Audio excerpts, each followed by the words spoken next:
I hope they sort of bring people the best in new books that are coming out this year, the best authors, but also provide some lively debate and hopefully entertain people a bit as well.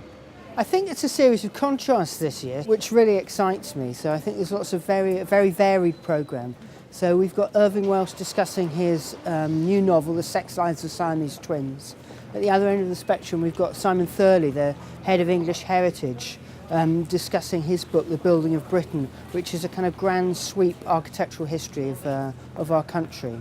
We've got Bob Stanley, one half of St Etienne, talking about his book, Yeah, Yeah, Yeah, which is a history of modern pop from the 1950s to the year 2000. He's going to be discussing that with Alexis Petridis from The Guardian.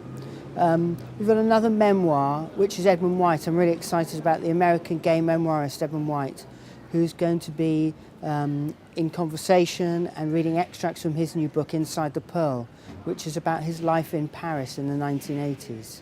We have a celebration of Brazilian literature, brought to us by the magazine Modern Poetry and Translation.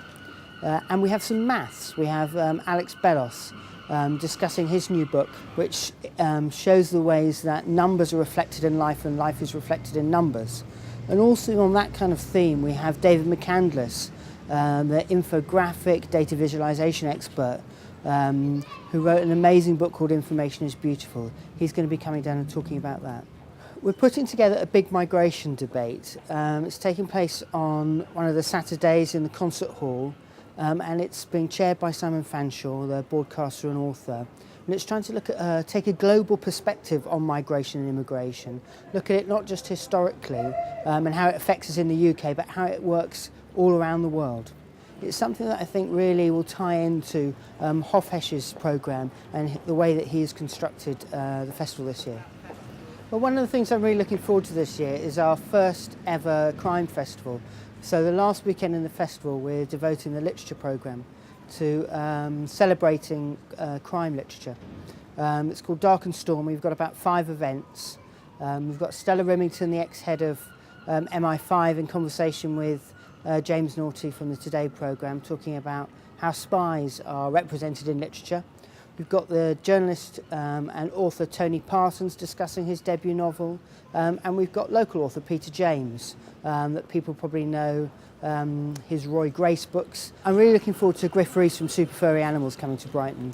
He's one of those kind of multidiscipline artists that I think will really fit well into the festival. He's got a book coming out next year which documents his journey across America looking for a Welsh-speaking Native American tribe. That's a kind of crazy eclectic project that I think will really appeal to Brighton audiences. He's also got an album coming out, and he's also made a film of it with the artist Pete Fowler. So I think that's something that I'm really, it's going to be a really wonderful evening. One of my personal highlights is going to be Jeremy Deller, who I'm a huge fan of, the Turner Prize winning artist, who is coming and doing a desert island pick slot with us, where he picks his 10 favourite photographs and explains why they mean so much to him.